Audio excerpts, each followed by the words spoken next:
अब्बू तो मज़दूरी करते हैं। अच्छा। अम्मी भी नहीं पढ़े हैं कभी। अब्बू ने 9th तक 10th तक पढ़ा है। अम्मी नहीं पढ़े हैं। तो उसके बाद हमारे लिए जो गेट ओपन किया ये हमारी बड़ी बहन है।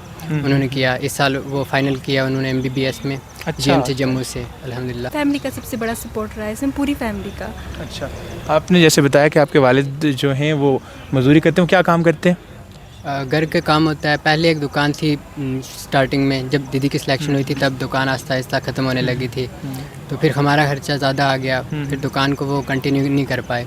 फिर घर के काम थे, बस घर का काम करते हैं, खेती, और बाकी बाहर कोई काम मिल जाए मज़दूरी कभी कर लेते हैं। फैमिली में दिल ना उम्मीद तो नहीं, नाकाम ही तो है, लंबी है गम की शाम मगर शाम ही तो है।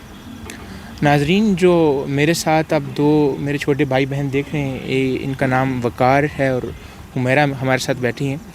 ये हमारे साथ आज इसलिए मौजूद हैं क्योंकि हम डाक बंगलो पुंछ में आए हुए हैं और डाक बंगलो पुंछ में इन सब लोगों की फैसिलिटेटिंग सेरेमनी चल रही है, जिसमें इन बच्चों ने जो कारकर्दगी दिखाई है नीट के एग्ज़ाम में, उनके लिए इनकी हौसला अफजाई की जा रही है और इनको जो ये वेल डिज़र्विंग हैं इनके गिफ्ट दिए जा रहे हैं।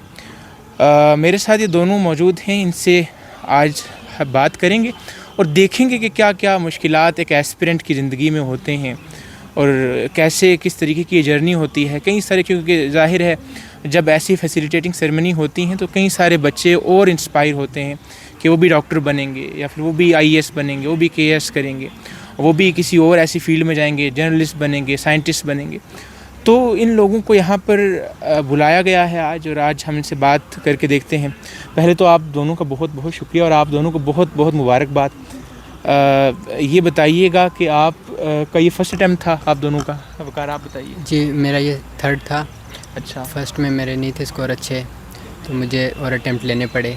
अच्छा, इस और वजह से। हाँ जी। और फर्स्ट और सेकंड में कितने आपके मार्क्स थे? फर्स्ट में बहुत ही कम थे, यानी कि अच्छा। नेगेटिव हो जाते थे। फिज़िक्स कमज़ोर थी काफ़ी ज़्यादा, तो मुझे उसमें काफ़ी ज़्यादा नेगेटिव हो गए मेरे, जिस वजह से मेरे 46 मार्क्स ही आए थे पहली अच्छा। बार। और हुमैरा, आपके? मेरे 90 स्कोर था। अच्छा, आपका ये फर्स्ट अटैम्प्ट है? नहीं, सेकंड अटेम्प्ट है। सेकंड अटैम्प्ट है। फर्स्ट में भी हो गया था या? नहीं, 90 स्कोर में क्या ही अच्छा, मिलेगा। 90 स्कोर था आपका फर्स्ट अटैम्प्ट में। अच्छा, तो ये एक बहुत बड़ा जंप है, 90 से सीधा 541 समथिंग शायद आपका स्कोर है। तो मुझे ये बताइएगा कि आप किस बैकग्राउंड से आते हैं, कि आपके वालिदैन क्या करते हैं? क्या वो भी ऐसे ही बैकग्राउंड से हैं कि डॉक्टर से हैं, कौन हैं?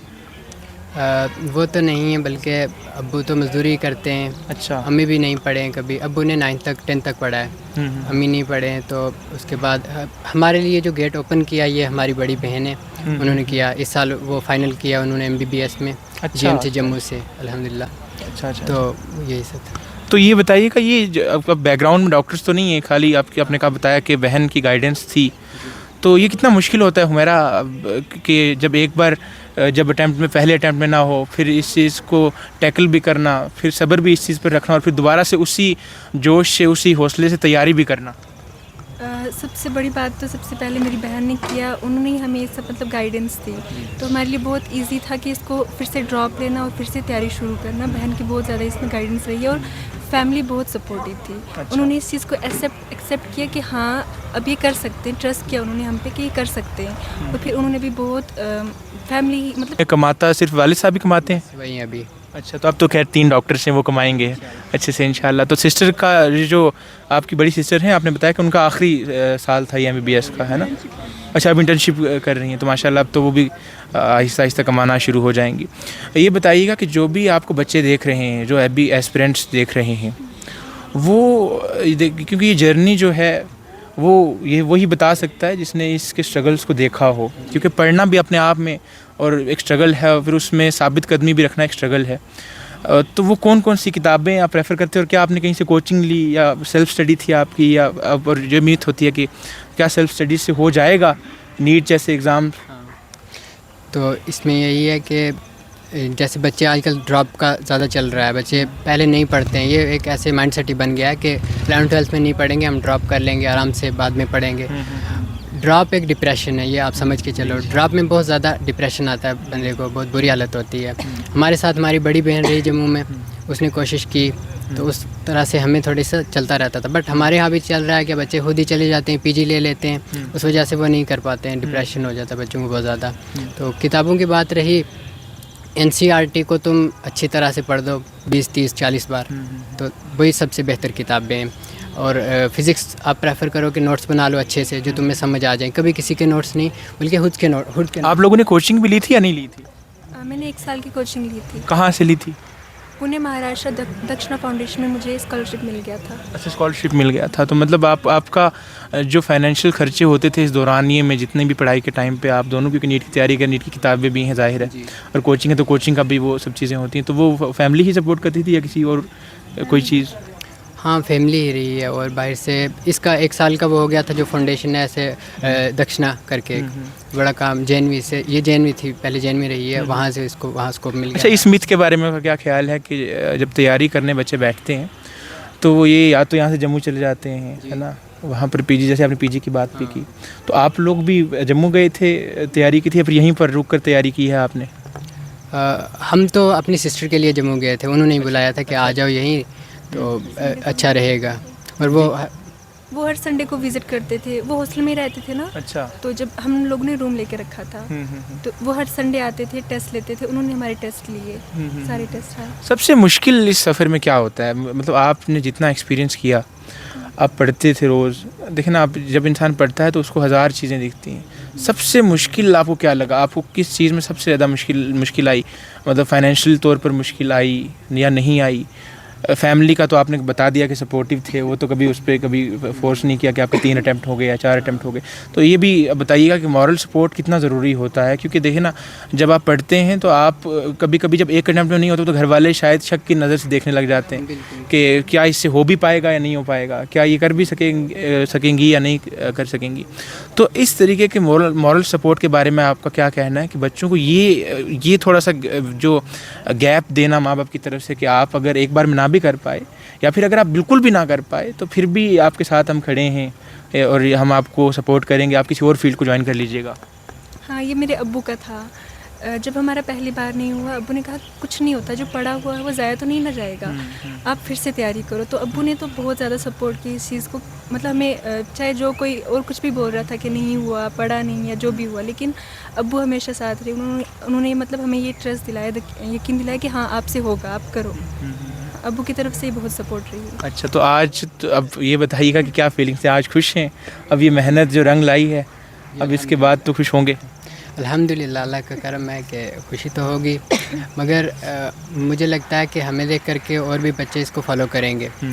फॉलो तो कर लें, वो बुरी बात नहीं है, मगर उसके बाद जो होगा ना, वो एक तरह से कई बच्चे गलत लाइन में भी जा सकते हैं। वो तो अपनी वजह से तो ये कहेंगे हाँ हम इन्हें फॉलो करें, इनकी तरह बने, मगर उनको एक अच्छी गाइडेंस मिलना बहुत मुश्किल है। आज के वक्त में बच्चे यूट्यूब पे सर्च करते हैं, हाउ टू स्कोर दिस, कुछ भी डाला होता है, साथ में वो अपना एक बैच डाल देंगे, ये हमारा बैच फॉलो करो, यहाँ से आपका काम बन जाएगा। ऑनलाइन स्टडी मैं बकवास समझता हूँ, क्योंकि मैंने इस साल बिल्कुल फ़ोन टच ही नहीं किया, अभी तक मैंने अपना फ़ोन भी नहीं लिया है। तो जो कंसेप्ट थे वो आप खुद ही समझा करते थे या किस तरीके से किया? मैं बताता हूँ, उसमें ये रहेगा, जैसे ये मेरी बहन थी, इवन ये मेरे जूनियर है, फिर भी ये मेरे से अच्छी रही है, इसकी स्कूलिंग अच्छी रही है, मेरे से बेहतर रही है, तो कुछ इससे। फिर दूसरी मुश्किल थी मेरी फ़िज़िक्स में, पिछले साल मुझे दीदी थी, वो खुद से पढ़ाया करते थे, और इस साल भी वो खुद से पेपर सेट किया करते थे मेरे लिए। तो मैंने यही इवन मैंने स्टडी जो शुरू किया वो भी 12th के बाद ही की थी, और इन्होंने मुझे ज़्यादातर पढ़ाया है। तो मतलब आप ये समझते हैं कि ऑनलाइन जो यूट्यूब पर कुछ भी मिल जाता है? बच्चे मैच्योर नहीं ना होते, ये 16 से लेके 21 साल के बच्चे नीट का एग्ज़ाम देंगे, बट ये बच्चे मैच्योर नहीं, मैं समझता हूँ। इवन मैंने फ़ोन लिया था, 2 महीने में बहुत बुरी हालत हुई थी, मेरे 200 स्कोर 200 से ऊपर नहीं आ रहे थे। वही बायो में थोड़े से जो मैंने पढ़ा हुआ था पहला वही कर रहा था, बाकी नहीं है। ज़रा जो अच्छा, विदाउट टेकिंग नेम्स, जो भी ऑनलाइन कोचिंग्स हैं मौजूद हमारे पास, वो कोई भी हो, कहीं की भी हो, तो क्या वो कुछ मदद करती हैं? मतलब या फिर कुछ मटेरियल आपने किसी कोचिंग से उठाया विदाउट टेकिंग एनी नेम, या कहीं यूट्यूब से भी आपको कुछ हेल्प हुई? या मेरा ख़ास तौर पे आपको कि भाई ने तो कह दिया कि यूट्यूब से मुझे इतना कोई नहीं मैं बताऊंगा इसमें भी, मतलब ऐसा नहीं कि टीचर्स गलत पढ़ाते हैं, वो बिल्कुल सही पढ़ाते हैं, लेकिन उस टाइम पे जो बच्चा होता है ना, वो उस चीज़ को गेन कर रहा होता है, तो उसको डाउट आते हैं, लेकिन अब डाउट सॉल्व करने के लिए तो आगे टीचर्स मतलब वो ये समझ नहीं पाता कि कौन सी जगह से ये चीज़ को सही समझा जाए या सही ना समझा जाए, है ना? तो अपने आप को एक झूठा दिलासा दे रहे हो तो हाँ मुझे समझ आ रहा है, लेकिन ऐसा नहीं होता है क्योंकि उसके पास ऑप्शन नहीं होता है कि वो डाउट ले किसी से। अगर हम ऑफलाइन कोचिंग की बात करेंगे तो टीचर पढ़ा रहा होगा, हमें कुछ समझ नहीं आएगा, हम वहीं पे टीचर को बोलेंगे सर हमें समझ नहीं आया। ऑनलाइन में ऐसा नहीं होता है, तो मैं इसलिए प्रेफर करती हूँ कि आप ऑफलाइन कोचिंग ले या किसी से पढ़ें, ऑनलाइन कभी मत पढ़ें। गाइडेंस का रोल बहुत ज़्यादा होता है। बहुत ज़्यादा होता है, सही बात है, क्योंकि ऐसा नहीं है कि आपको स्टार्टिंग में किसी ने बोल दिया आपको नीट करना है आप जाओ नीट करो। आपको ये इस पूरी जर्नी में कोई ऐसा बंदा होना चाहिए जो आपको बताएगा ऐसे करना है ऐसे करना, पूरी जर्नी में आपके साथ होना चाहिए। क्योंकि कई बार ऐसा होगा जब आप गिरोगे, मतलब आपको नहीं समझ आएगा, डिप्रेशन में जाओगे, तो उस टाइम पे ऐसा कोई बंदा होना चाहिए जो आपको बताए हाँ आप कर सकते हो, ऐसे करना है ऐसे करना है। तो गाइडेंस तो बहुत ज़रूरी है। अच्छा, होता ये है ना कि हम भी जब कभी किसी चीज़ के बारे में सोचते हैं कि हम प्रिपेयर करेंगे तो हम भी किसी भी यूट्यूब वीडियो को उठा लेते हैं और उस यूट्यूब वीडियो को उठाकर फिर उसमें देखने लग जाते हैं और उसी के तरीके से भी तैयारी करना शुरू हो जाते हैं। तो इसमें मुझे लगता है कि आप जैसे लोग एक अच्छा रोल भी अदा कर सकते हैं कि जो भी लोग हैं जो इस फील्ड में आना चाहते हैं या किसी और फील्ड में जो और लोग हैं, उनकी ज़िम्मेदारी बनती है कि जब वो क्लियर कर लें, क्योंकि वो इस पूरे रास्ते से गुजरे होते हैं, है ना, वो इस चीज़ को देख कर गए होते हैं कहाँ पर कौन सी चीज़ सही है उसको फॉलो करना है, कौन सी किताबों को रेफ़र करना है। तो ये आप लोगों की और आपसे पहले जो डॉक्टर्स बन चुके हैं या जो उस रास्ते में चल रहे हैं उनकी ज़िम्मेदारी है कि आप लोग भी जो बच्चे हैं उनको गाइड करते रहें। तमाम मुश्किलात के बाद आपको इस बहुत बड़े एग्ज़ाम जिसके लिए इतनी जद्दोजहद आजकल हो ही रही है वो आपके सामने है, उसको निकालने के लिए बहुत बहुत मुबारक है।